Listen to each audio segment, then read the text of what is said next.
Ես ողջունում եմ մեր բոլոր ռադիոլսողներին ու ռադիոդիտողներին, դուք լսում կամ դիտում եք գործարար ալիքը, իսկ եթերում խաղի կանոնները հաղորդումն է, որը մենք իրականացնում ենք մրցակցության և սպառողների շահերի պաշտպանության հանձնաժողովի հետ համատեղ։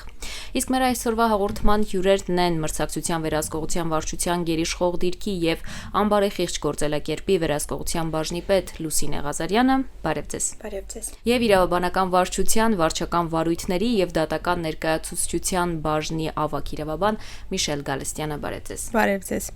Մենք այս տաղավարում մրցակցության և սպառողների շահերի պաշտպանության հանձնաժողովի տարբեր անդամների, ներկայացուցիչների հետ արդեն այս տաղավարից խոսել ենք տնտեսական մրցակցության և սպառողների շահերի պաշտպանության օրենսդրությանն առնչվող մի շարք հարցերի մասին, բայց այսօր ես ուզում եմ առաջին հերթին զրուցենք շփոթության առաջացման միջոցով դրսևորվող իրավախախտման էության մասին և հասկանանք ընդհանրապես այս շփոթությունը ինչպես է առաջանում, որ դեպքում է համարվում, որ օրինակ տնտեսվարող սուբյեկտը այնպիսի վարքագիծ է դրսևորել, որը նույնականացվում է շփոթության հետ և որ այն պատճառել է նաև վնաս սպառողին։ Եկեք նախ դրանից սկսենք։ Շնորհակալ եմ հարցադրման համար, շատ կարևոր հարց եք բարձրացնում։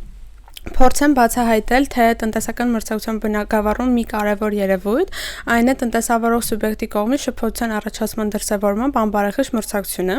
Ըստ էության, անբարեխիղճ մրցակցությունը օրենքով արգելված գործողություն կամ վարքագիծն է տնտեսավարող սուբյեկտի, եւ ինչպես գիտենք, անբարեխիղճ մրցակցությունը կարող է ունենալ մի քանի դրսևորումներ։ Այդ դրսևորումներից մեկն է համարվում շփոթության առաջացմամբ անբարեխիղճ մրցակցությունը։ Եթե պարզ ասենք, ապա շփոթության առաջացմամբ անբարեխիղճ մրցակցությունը դրսևորվում է տնտեսավարող սուբյեկտի կողմից ցանկացած գործողությամբ կամ վարքագծով, որը առաջացնում է կամ կարող է առաջացնել շփոթություն այլ տնտեսավարող սուբյեկտի, նրա գործունեության կամ առաջարկած ապրանքների կամ ծառայությունների նկատմամբ կամ դրանց վերաբերյալ։ Օրենսդիրը սահմանել է հստակ շրջանակ, բայց սակայն չի սահմանափակվել միայն այդ շրջանակով եւ օրենքը այնպես է ձևակերպված, որ ցանկացած այլ գործողություն, որը դուրս է այդ շրջանակից, եւս կարող է այն պարագայում, երբ առաջացնի շփոթություն եւ հիմք հանդիսանա շփոթության առաջացման համար տնտեսավարող սուբյեկտների նկատմամբ, եւս կարող է դիտարկվել հանձնաժողովի կողմից որպես շփոթության առաջացման անբարեխիղճ մրցակցություն։ Մասնավորապես անդրադառնամ այն դեպքերին, որը օրենքը հստակ սահմանել է եւ դրանք առավել տարածվածն են հենց այդ դրսևորումները շփոթության առաջացման անբարեխիղճ մրցակցության։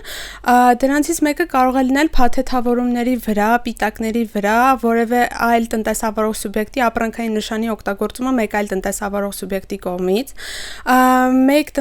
մի տնտեսավարող սուբյեկտին պատկանող արդյունաբերական դիզայնի օգտագործումը մեկ այլ տնտեսավարող սուբյեկտի կողմից, որևէ տնտեսավարող սուբյեկտին բնորոշ խորհրդանշական խորհրդանիշների, կարգախոսների կամ նույնանման հագուստների օգտագործումը մյուս տնտեսավարող սուբյեկտների կողմից, ինչը կարող է ասոցիացիա ստեղծել հենց մյուս տնտեսավարող սուբյեկտի հետ, որին պատկանում է այդ կարգանիշները, խորհրդանիշները եւ այլն։ Հռչակավոր մարդկանց, արվեստի գործիչների եւ հանրային անձանց հետ ասոցացվող տարրերի օգտագործումը առանց նրանց թույլտվության, ինչպես նաեւ շփոթության առաջացման անբարեխիղճ մրցակցություն կարող է համարվել նաեւ ինտերնետային ցանցում, մասնավորապես այդ թվում նաեւ դոմենում, այլ տնտեսավարող սուբյեկտների կողմից դոմենում օգտագործվող օրինակ ինչ-որ նշան կամ նիշ, որը օգտագործվում է նաեւ այլ տնտեսավարող սուբյեկտի կողմից եւ անհատականացման միջոցներ եւ կայքի դիզայնի կրկնօրինակումը, ինչպես նաեւ որպես այդպիսի դեպք կարող է լինել փաթեթավորման կրկնօրինակումը, դրա նմանակումը եւ այլն, որը կարող է հենց խիստ ասոցիացիա ստեղծել մեկ այլ տնտեսավարող սուբյեկտի հետ։ Ինչու են հենց այս գործողությունները համարվում արգելված եւ ինչու են դրանց առանձնահատուկ տեղ տալիս հանձնաժողովում։ Նախ առաջինը նշեմ, որ տվյալ պարագայում խաթարվում է արդար մրցակցությունը եւ բարեխիղճ գործող տնտեսավարող սուբյեկտը ձեռք բերելով տարիների ընթացքում իր համբավը, հռչակը եւ տնտեսական արժեք է ստեղծում շուկայում, որը մեկ այլ տնտեսավարող սուբյեկտի կողմից փորձում է որևէ կերպ իրացնել եւ ստանալ առավելություն դրանով, դրա օգտագործմամբ։ Օրինակ պատկերացնենք հետեւյալ իրավիճակը. շուկայում կա հանրահայտ ըմպելիք արտադրող ընկերություն, որը հայտնի է հենց իր օրինակ գույներով, հենց շշի ձևով եւ այլն։ Իսկ հայտնվում է շուկայում մեկ տնտեսավարող այլ սուբյեկտ, որը տվյալ արտադրանքը կրկնօրինակում է, նմանակում է եւ սպառողի մոտ տվյալ պարագայում կարող է խանութներում տեսնելիս կարող է ստեղծվել տպավորություն, թե տվյալ արտադրանքը պատկանում է իրեն արդեն իսկ հայտնի տնտեսավարող սուբյեկտին, մինչդեռ դա պատկանում է մեկ այլ ամբողջությամբ տարբեր տնտեսավարող սուբյեկտի։ Ուստի տվյալ պարագայում նաեւ խաթարվում է սպառողների շահերն են վնասվում։ Ուստի հենց հանձնաժողովի դերը կայանում է սրանում, որ պետք է պաշտպանի մի տնտեսավարող սուբյեկտին, մեկ այլ տնտեսավարող սուբյեկտի կողմից իրենց մրցակցային առավելություն ստանալու հնարավորությունից, ինչպես նաև ապահովելով շուկայում ազատ մրցակցային իրավիճակ։ Առհասարակ շատ հեշտ է հաստատել, օրինակ, որ երկու ապրանքները բացարձակ միանման են, հա։ Եվ այս դեպքում կարող է խոսք գնալ, երբ նայում ենք մրցակցության եւ սպառողների շահերի պաշտպանության հանձնաժողովի գործառույթների տեսանկյունից, կա նմանության գնահատում։ Եվ հետաքրքիր է, տարբեր ապրանքների դեպքում ինչպես է հանձնաժողովը գնահատում, արդյոք դա առաջացնում է սպառողի մոտ շփոթություն օրինակ, եւ դրանով կարող է վնասել սպառողների շահերը, եւ ընդհանրապես ինչ գործիքներ է այստեղ օգտագործում հանձնաժողովը։ Շնորհակալություն հարցի համար։ Իսկապես, այո, նմանության գնահատումը շատ ավելի բարդ գործընթաց է, քան ապրանքների նույնականացման հաստատումը, եւ այս պարագայում հանձնաժողովը ապրանքների կամ ծառայությունների շփոթության առաջացման հանգամանքը գնահատում է դրանց անհատականացման միջոցների դիտարկմամբ։ Որպես անհատականացման միջոցներ կարող են հանդիսանալ ֆիրմային անվանումները, ապրանքային կամ սպասարկման նշանները, տարածաշրջանային նշագրումները եւ ցանկացած այլ անհատականացման միջոցներ, որոնք կարող են առնչվել տվյալ տնտեսավարող սուբյեկտին կամ նրա ապրանքներին կամ ծառայություններին։ Հանձնաժողովը անհատականացման միջոցների շփոթության առաջացման հանգամանքը փաստելու համար իրականացնում է երկփուլային գործառույթ, մասնավորապես առաջնահերթ գնահատում է դրանց նմանության հանգամանքը, այնուհետև նմանության հանգամանքի առկայության փաստն արձանագրելուց հետո արդեն գնահատում է դրա հիմքով շփոթության առաջացման վտանգի առկայությունը։ Նման են համարվում այն անհատականացման միջոցները, որոնք ամբողջությամբ չեն համընկնում, սակայն դրանց հիմնական տարրերը կամ հիմնական մասը համընկնում են այնպես, որ սպառողի մոտ կարող է օբյեկտիվորեն ակնկալիք եւ ասոցիացիա ձևավորվել մեկ այլ ապրանքի անհատականացման միջոցների նկատմամբ, այսինքն սպառողը դա նույնականացնի կամ շփոթի ընդունի որպես մեկ այլ ապրանք։ Չնայած որ այդ անհատականացման միջոցների մեջ կարող են լինել որոշակի տարբերություններ։ Եվ այս դեպքում նմանությունները գնահատվում են 3 հիմնական ընկալումներով, որոնք են տեսողական, լսողական եւ իմաստային, եւ շատ էական է շեշտել, որ հանձնաժողովը գնահատումն իրականացնում է հենց այս 3 ընկալումների, ինչպես նաեւ անհատականացման միջոցների որպես ամբողջություն գնահատման եւ ուսումնասիրության արդյունքում։ Նշեմ, որ շփոթության առաջացման վտանգի առնչությամբ սա ըստ էության հանդիսանում է անհատականացման միջոցների նմանության հանգամանքի փաստման ուղղակի շարունակություն, հետևանք եւ ուղղակիորեն առնչվում է վերջինիս հետ, ըստ էության հանդիսանում է դրա վերջնարդյունքը։ Եվ շփոթության վտանգի առկայությունը կարող է տեղի ունենալ այն դեպքում, երբ ապրանքները կամ ծառայությունները, որոնց շրջանակներում կիրառվում են անհատականացման միջոցները, սպառողի մոտ կարող են տպավորություն ստեղծել մեկ այլ ապրանքի, այլ տնտեսվարող սուբյեկտի ապրանքի կամ ծառայության նկատմամբ, ինչպես նաև այն դեպքում, եթե այդ ապրանքները կամ ծառայությունները, որոնց մասով կիրառվում են անհատականացման միջոցները, ստեղծում են տպավորություն, թե դրանք ունեն միևնույն ծագման աղբյուր, օրինակ արտադրվում են միևնույն տնտեսվարող սուբյեկտի կողմից, թեև դրանք իրականում տարբեր տնտեսվարող սուբյեկտների կողմից են։ Եվ որպես հավելում նշեմ, որ շփոթվում են հատկապես այն դեպքերում, երբ երկու ապրանքները քննարկվող նույնն են կամ դրանք համանման են։ Այսինքն իրենք ունեն որոշակի նմանություններ, բայց որպես ապրանք կիրառելիության իմաստով եւ այլնով իրենք հանդիսանում են նույնը կամ բավականին նման։ Իսկ լինում են դեպքեր, երբ օրինակ հանձնաժողովը հստակ արդեն եզրակացնում է, հա, որ երկու ապրանքները նման են, բայց դա նաև չի վնասում սպառողին, որովհետև չի առաջացնում շփոթություն։ Այդպիսի դեպքեր լինում են։ Իրականում պրակտիկայում հանդիպում են նաև նման իրավիճակներ, բացատրեմ ինչպես է դա տեղի ունենում։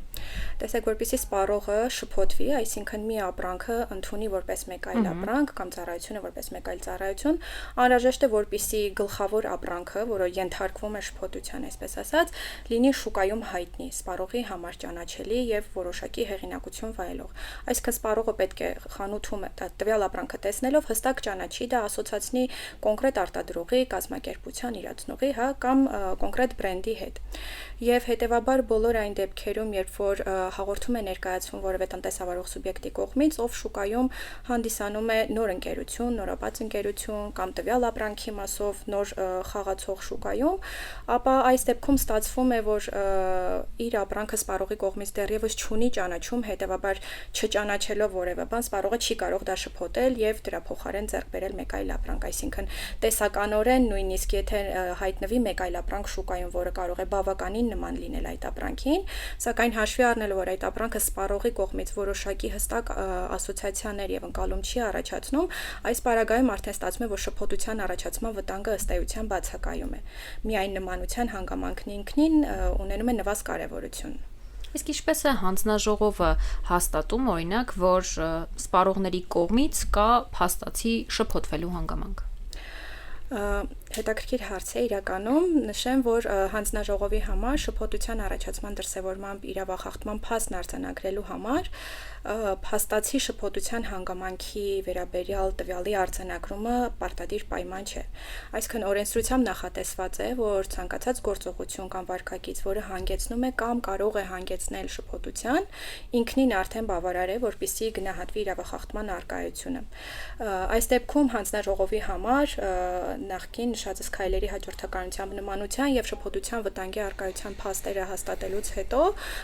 հանձնաժողովը արձանագրում է իրավախախտման առկայությունը, այսինքն շփոթվելու վտանգի առկայությունն ինքնին արդեն բավարար հիմք է, որպեսզի արձանագրվի իրավախախտման առկայությունը։ Իսկ ինչ վերաբերվում է փաստացի շփոթվելու դեպքերին, ապա եթե հանձնաժողովին հաջողվում է վարույթի շրջանակներում ձեռք բերել բավարար փաստեր, տվյալներ, որ այո, տեղի ունեցել փաստացի շփոթում եւ դրա հետևանքն է արձանագրվում, օրինակ հաղորդում ներկայացրած տնտեսավարող սուբյեկտը ցույց է տալիս, որ իր մոտ տվյալ ապրանքի մասով իրացման ծավալներ են էապես նվազել ի հաշիվ մյուս ապրանքի իրացման ծավալների ավելացման, ապա սա հանձնաժողովի կողմից կարող է գնահատվել որպես իրավախախտումը ծանրացնող հանգամանք, որը ազդում է նաև կիրառվող պատասխանատվության միջոցի վրա։ Ես վստահ եմ, որ մեզ լսող տնտեսվարող սուբյեկտներ կան նաև, ովքեր ում մոտ հիմա բնականորեն հարց է առաջանում, լավ, իսկ ինչպես իրենց ապրանքային նշանը պաշտպանեն ուրիշ այլ տնտեսվարող սուբյեկտների կողմից օգտագործվելուց, կրկնօրինակվելուց եւ ինչպես կարող են իրենց իրավունքները վերականգնել, եթե արդեն իսկ իրենց ապրանքային նշանը, այսպես ասած, գողացել են, եւ խնդրում եմ նաեւ պարզաբանեք, արդյոք կարող է շփոթություն առաջանալ չգրանցված ապրանքային նշանով շրջանառվող ապրանքների առնչությամբ։ Շնորհակալ եմ հարցադրման համար, իրականում շատ կարևոր հարցադրում եք բարձրացնում այս բային։ Նախ նշեմ, որ ապրանքային նշանը դա տնտեսավարող սուբյեկտի անհատականացնող միջոցն է, որով սպառողը փաստացի շուկայում տարբերակում է եւ ճանաչում է մի ապրանքը մյուսից, մի ծառայությունը մյուսից, եթե ավելի པարզ լինենք, դա ապրանքային նշանը դա տնտեսավարող սուբյեկտի սպառողի հետ հաղորդակցվելու միջոցն է, որով ներկայացնում է տեղեկատվություն իր ապրանքների եւ ծառայությունների վերաբերյալ շուկայում ներկայանանում է հենց այդ անունով սպառողին եւ ծանոթ է սպառողին հենց այդ անունով։ Մրցակիցների կողմից շփոթության աստիճանի նման նշանների օգտագործումը կարող է սպառողների մոտ ստեղծել թյուր տպավորություն այն բանի վերաբերյալ, որ ձեռք բերելով մի արտադրանք եւ ակնկալելով մի որակի արտադրանք ձեռք է բերում ընդհանուր առմամբ մեկ այլ որակի արտադրանք, ինչը ըստ էության թե խոչընդոտում է արդար մրցակցությանը եւ նաեւ կարող է խոչընդոտ համարվել նորարարության համար, թե Հայաստանի Հանրապետության քաղաքացիական օրենսգրքով եւ թե ապրանքային նշանների մասին օրենքով արգելվում է ապրանքային նշանի օգտագործումը առանց դրա իրավատիրոջ թույլտվության եւ դրա իրավատերը ունի բացառիկ իրավունք արգելելու այլ անձանց կողմից այդ ապրանքային նշանի իր կողմից գրանցված ստացված եւ պահպանություն ստացած ապրանքային նշանի օգտագործումը, չնայած որ հանձնաժողովը առաջնային մրցակցային օրենսդրությամբ առաջնային պաշտպանություն տրվում է հենց գրանցված ապրանքային նշաններին, այնուամենայնիվ չի բացառվում նաեւ չգրանցված ապրանքային նշաններին պաշտպանությունը, դրանց նկատմամբ պաշտպանությունը, այն պարագայում, երբ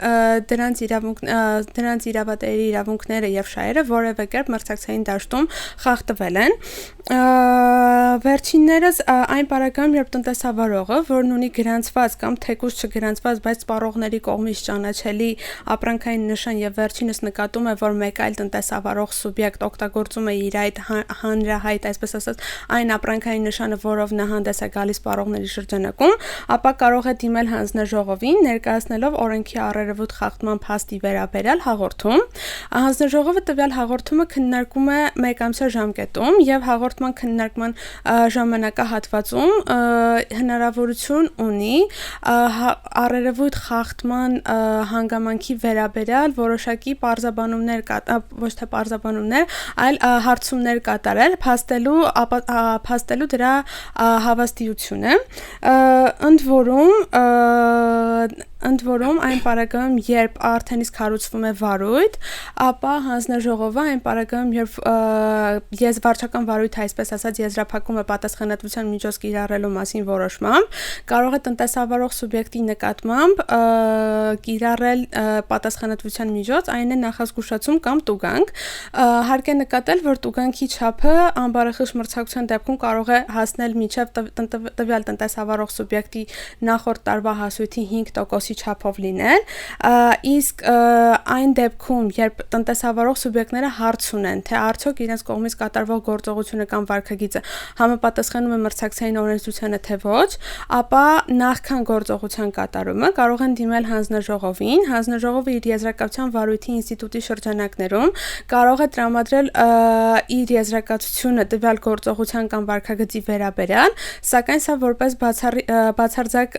դեպք չպետք է դիտարկվի, քանի որ հանձնաժողովը ըստ էության վարույթի շրջանակներում գործի քննությունն իրականացնում է հաշվի առնելով յուրաքանչյուր գործի առանձնահատուկ փաստական հանգամանքները։ Իսկ եթե ամփոփելու լինենք, շփոթության առաջացմամբ իրավախախտումները ի վերջո ինչին կամ ում են վնասում, ավելի շատ սպառողին, թե մրցակցությանը, թե երկուսին էլ։ Տեսեք, ընդհանուր առմամբ շփոթության առաջացման դրսևորմամբ իրավախախտման թիրախային տուժող են հանդիսանում տնտեսավարող սուբյեկտները, քանի որ երբ որ շուկայում առաջանում է որևէ տնտեսվարող սուբյեկտի ապրանքին կամ ծառայությանը շփոթության աստիճանի նման մեկ այլ ապրանք կամ ծառայություն, առաջնահերթ տուժում է հենց տվյալ տնտեսվարող սուբյեկտը, որովհետև նվազում են, ինչպես նշեցի, իրացման ծավալները, ինչն էլ ուղղակիորեն անդրադառնում է նաև հասույթի մեծության վրա։ Սակայն չպետք է բացառենք նաև այն դեպքը, երբ կարող է տուժող հանդիսանալ հենց սպառողը, տուժեն վերջինիս շահերը, քանի որ եթե սպառողը շփոթության արդյունքում ձեռք է բերում որոշակի ապրանք, որը իր որակական հատկանիշներով էապես զիջում է այն ապրանքին, որը ըստ էության սպառողը ենթադրաբար թվում էր, թե դա ձեռք է բերել, ապա այս դեպքում